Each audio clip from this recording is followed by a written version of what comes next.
आप एक digital business start करने का सोच रहे हैं तो इस वीडियो को सबसे पहले ध्यान से देख लें। बाकी की डिटेल्स इस वीडियो में। सबसे पहले एक डिजिटल बिजनेस बनाने के लिए आपको थोड़ी टर्मिनोलॉजी जाननी पड़ेगी, जैसे कि मनी इन। ये वो है कि जो कस्टमर्स आपको बिजनेस के लिए पैसे देते हैं। तो इसके लिए इंपॉर्टेंट फैक्टर्स ये हैं कि जो नंबर ऑफ कस्टमर्स आप एक्वायर करते हैं, what is the average order value, मतलब कितने प्राइस का प्रोडक्ट वो आपसे ऑर्डर कर रहे हैं। उसके बाद रहेगा लाइफ टाइम वैल्यू, जहाँ पे कि कस्टमर की रिपीट परचेसेस क्या हो रही हैं और वो लोग आपसे कितनी बार दूसरे प्रोडक्ट या सर्विसेज भी खरीद रहे हैं, राइट। और जब हम कस्टमर्स को एड्स के थ्रू एक्वायर करते हैं तो उनका फ्रंट एंड रेवेन्यू, जो कि हमें कस्टमर्स ने हमें कितना पे किया है फ्रंट एंड पे, और उसके बाद हमारे साथ वो और कितना ट्रांजैक्ट करते हैं, उससे डिपेंड करेगा, राइट। जब ये सब बेसिक नंबर्स हैं, राइट, दूसरे चीजें हमारे आ जाते हैं एक्सपेंसेस, जो कि हमारे कॉस्ट आ जाएंगे बिजनेस के, जिसमें कि आ गया आपका एड स्पेंड। चाहे आप मेटा पे कर रहे हो, चाहे आप गूगल पे कर रहे हो, तो आपका एड स्पेंड रहेगा। Next is cost to deliver, जो कि आपके कॉस्ट रहेंगे अगर मतलब आप उनको कोई गिफ्ट दे रहे हैं आपके प्रोडक्ट या सर्विस परचेज करने के लिए, या अगर आप उनको कोई प्लेटफॉर्म की एक्सेस दे रहे हैं।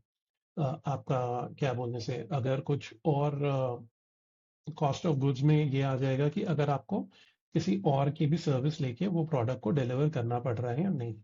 नेक्स्ट आपकी आ जाएगी यहाँ पर टूल्स और प्लेटफॉर्म फी।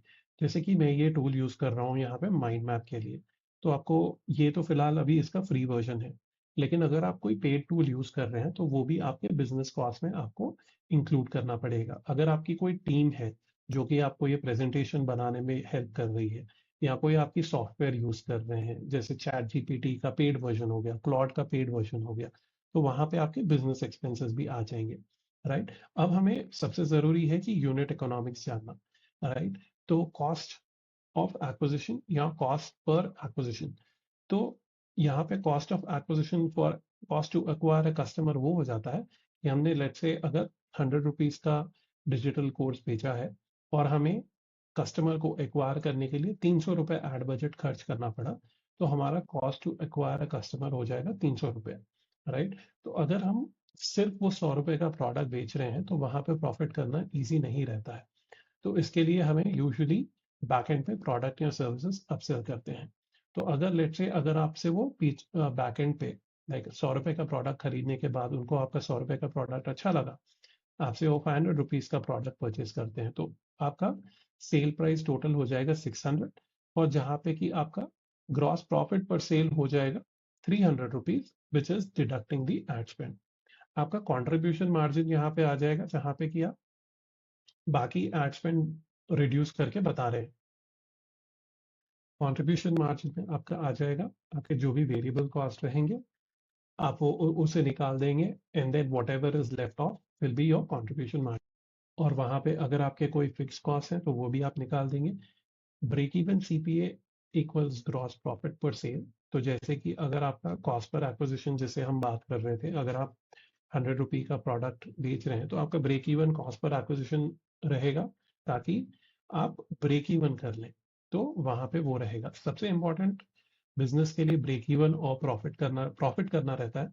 बट बिफोर आप प्रॉफिट जनरेट कर सके आपके लिए ब्रेक इवन होना काफी जरूरी है, राइट। तो ब्रेक इवन का जो आपका कॉस्ट ऑफ एक्वायरिंग कस्टमर हो जाएगा, the most amount of money you can pay to acquire a customer and still profit, ठीक है। अगर आप बिलो ब्रेक इवन है, जैसे कि अगर आप 100 रुपये का प्रोडक्ट बेच रहे हैं और आपको 50 रुपये लग रहे हैं एड स्पेंड पे, तो इसका मतलब है कि वहां पे आपको 50 रुपीज का ब्रेक इवन मार्जिन है। तो इसके वजह से आप उस चीज को स्केल कर सकते हैं और ज्यादा एड स्पेंड कर सकते हैं। लेट्स से अगर आपको 200 रुपये लग रहा है 100 रुपये का प्रोडक्ट बेचने के लिए, तो वहां पे आपको देखना पड़ेगा कि आप अपनी प्रोडक्ट या आपकी एड में क्या इंप्रूवमेंट कर सकें, ताकि आप वो ब्रेक इवन कॉस्ट को नीचे ला सकें। नेक्स्ट हो जाएगा एड्स मैनेजर का जो सीपीए है, जो कॉस्ट पर एक्विजिशन जो बताता है। काफी केसेस में ये होता है कि हम सिर्फ एड मैनेजर में फ्रंट एंड के सेल्स ही ट्रैक करते हैं। हमेशा ये बेटर रहता है कि आप फ्रंट एंड बैक एंड पूरा डेटा एड्स प्लेटफॉर्म के साथ शेयर करें, ताकि आपको वो बेटर क्वालिटी कस्टमर लेकर आ सके।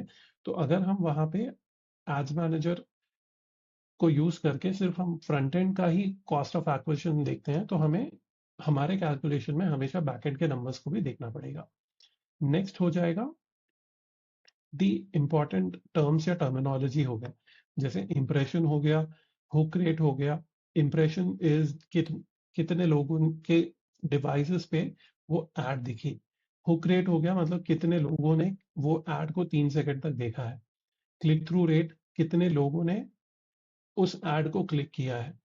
कॉस्ट पर लीड, वो कॉस्ट पर लीड उसकी कितनी है टू अक्वायर। जैसे अगर हम कोई डिजिटल प्रोडक्ट बेच रहे हैं तो किसी ने अपनी डिटेल सबमिट करी है, जैसे name, email and phone number, तो उसका कॉस्ट पर लीड कितना आया है। Lead to sale percentage, so let's say अगर 10 लोगों ने फॉर्म में आपके डिटेल्स भरे हैं तो उसमें से कितने लोगों ने 100 रुपए की प्रोडक्ट खरीदी। अगर 10 में से सेल पे जा रहा है तो आपका कन्वर्जन रेट 10% हो जाएगा।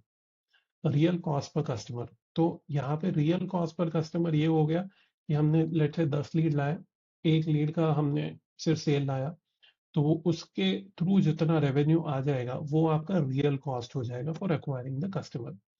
अब जब बिजनेस में पैसे आते हैं तो उसको मैनेज करना भी काफी इंपॉर्टेंट है। तो पहले तो आपको जो आपके एड बजट है, जो आपका टेस्टिंग बजट रहेगा और स्केलिंग बजट रहेगा, उसको सेपरेट करना पड़ेगा, क्योंकि आपको बिजनेस में हमेशा न्यू चीजें ट्राई करती रहनी पड़ेगी, एड्स में न्यू चीजें ट्राई करनी रहनी पड़ेगी, ताकि आप नए कस्टमर्स ला सकें और ज्यादा कस्टमर्स ला सकें। तो यूजुअली जब आप इनिशियल आप 100 रुपए, 200 रुपए, 300 रुपए कोई भी टेस्ट बजट से स्टार्ट कर सकते हैं, और जिस एड से हमको रिजल्ट आती है उनको आप स्केल कर सकते हैं फिर, राइट। और डेली डेली बेसिस पे आप आपके बिजनेस में एक नंबर जिसको आप ट्रैक कर रहे हैं, आप वो देखिए और उसके हिसाब से डिसीजन लिए। काफी बार ये होता है कि हम हमारे गट फीलिंग के हिसाब से देखते हैं, कभी कभी वो सही भी होता है, नहीं होता है। बिजनेस में हमेशा जो फीलिंग होती फीलिंग भी इंपॉर्टेंट है और डेटा भी इंपॉर्टेंट है। तो आपको डेटा देखकर आपकी फीलिंग के हिसाब से डिसीजन लेना चाहिए, राइट। और जो भी आपका प्रॉफिट है री इन्वेस्ट करें विनिंग एड्स को बढ़ाने के लिए, आपका कैश फ्लो बढ़ाने के लिए, ताकि आपका रेवेन्यू भी बढ़ सके, ताकि आप और कस्टमर्स ला सके और उनको और ज्यादा प्रोडक्ट या सर्विसेज बेच सके। हम कभी भी वैनिटी मेट्रिक, जैसे हम लाइक्स हो गया, रीच हो गया, काफी लोगों को ये रहता है कि मेरे लाइक ज्यादा हो, रीच ज्यादा हो। अल्टीमेटली आपको जो लोग भी आके अगर आपके ब्रांडिंग के लिए पैसे जब ही देंगे जब आपको आपके थ्रू कस्टमर्स आके परचेज करेंगे। अगर कोई भी ब्रांड कोलैबोरेशन के लिए भी तभी आएगा जब आपका कंटेंट देख के लोग उनके पास से प्रोडक्ट या सर्विस खरीदेंगे।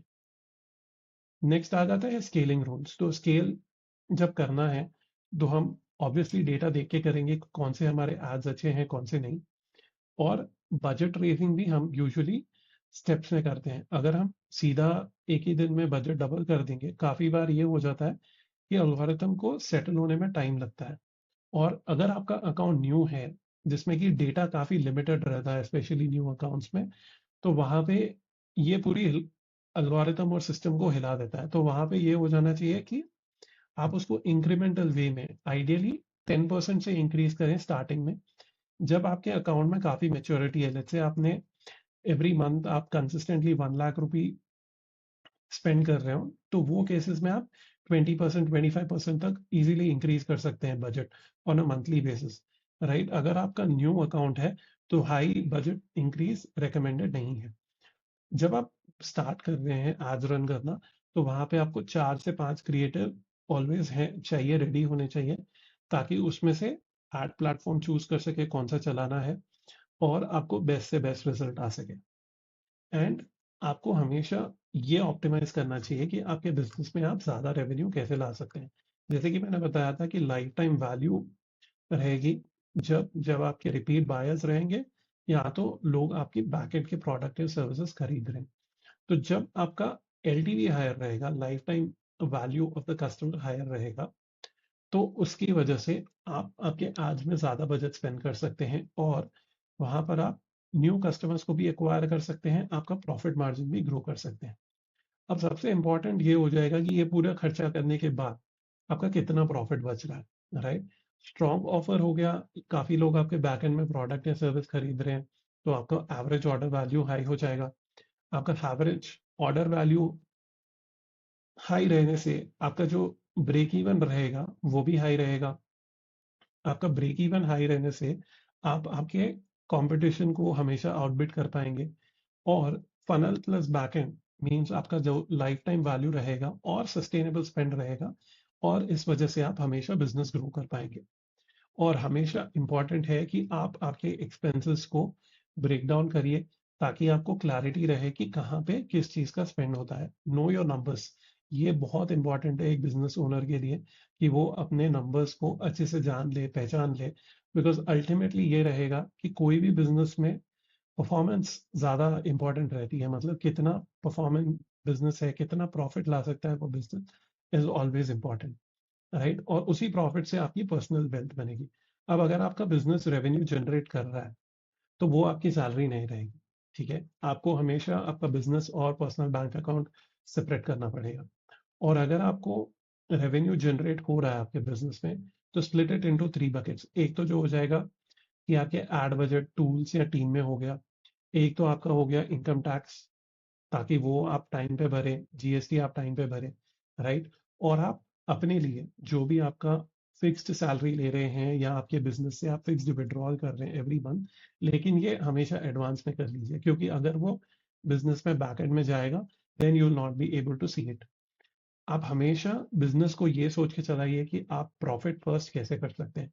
काफी बार ये होता है कि हमें लगता है हम प्रॉफिट को बाद में देखेंगे या हम प्रॉफिट फ्यूचर में करेंगे। उतने टाइम का कभी चांस नहीं मिलता है, राइट। तो आपको बिजनेस इस तरह से स्ट्रक्चर करना चाहिए ताकि आप फर्स्ट डे से प्रॉफिट रन बना सके, राइट। हमेशा एक इमरजेंसी फंड मेंटेन करके रखिए, ताकि आपके 3 to 6 months of personal expenses रहें। आपका जो इन्वेस्ट है, आप जिस भी चीज में इन्वेस्ट करता चाहे, चाहे स्टॉक हो गया, इन्वेस्टमेंट हो गया, but this is not a stock advice. तो इसमें आप आपके हिसाब से, depending on what you want to invest in, you can invest in, right. Best investment मेरे हिसाब से तो ये हो गया कि आप आपके बिजनेस में कर रहे हो, क्योंकि आज का उसका आरओआई आपके कंट्रोल में रहता है। स्मूथ लंबी बिजनेस हो गया, ताकि आपकी स्टेडी पर्सनल इनकम भी हो गई, राइट। और अवॉइड लाइफस्टाइल, होता ये है ना कि अभी कभी अच्छे सेल्स आ गए, we look to spend more on our lifestyle and improve our lifestyle.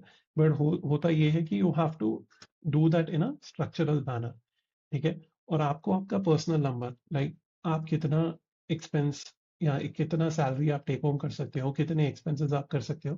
क्योंकि अगर आप बिजनेस को, जो एसेंशियल है ऑपरेशंस चलाने के लिए, अगर आप वहां से पैसे विड्रॉ कर रहे हैं तो आपका बिजनेस ग्रो नहीं होगा, राइट। तो जस्ट टू समराइज ये सब चीजें, आपका एड स्पेंड आपको नए कस्टमर्स ला के देगा, आपका कस्टमर्स आपको बैक एंड रेवेन्यू बना के देगा। आपका revenue minus cost is your profit, right. Profit फिर से स्प्लिट होके टैक्स और आपकी सैलरी में जाएगा। आप री इन्वेस्ट करेंगे, टैक्स पे करेंगे, आप खुद को पे करेंगे, और फिर बाकी बिजनेस में डाल देंगे। तो रिपीट, एंड उसके बाद क्या बोलने से आपका बिजनेस भी बढ़ेगा, आप भी बढ़ेंगे। And this is how you know the general economics work. अगर आपको कोई क्वेश्चंस हैं इस वीडियो को लेके, I would love for read your comments, and I would look forward to seeing you in the next video. Thank you.